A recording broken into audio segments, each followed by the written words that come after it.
Praise lord. దేవుడు ఉండే స్థలం ఎక్కడుందో ఒకసారి మనము యెషయా గ్రంథం సెలవిస్తున్న ప్రకారం చదువుదాం.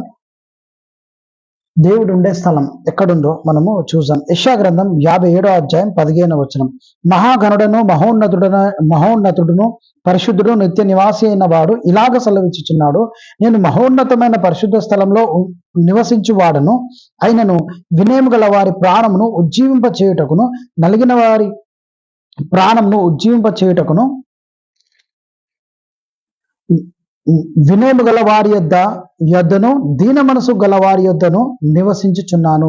వినయము గల వారి యొద్దను దీన మనసు గల వారి యొద్దను దేవుడు నివసించుచున్నాను అని ప్రభు మనకు సెలవించుచున్నాడు. సో మనము వినయము గల వారమై ఉండాలి, దీన మనసు గల వారమై ఉండాలి. అలాంటి వినయము దీన మనసు దేవుడు మనకు దయచేయును గాక. Praise lord.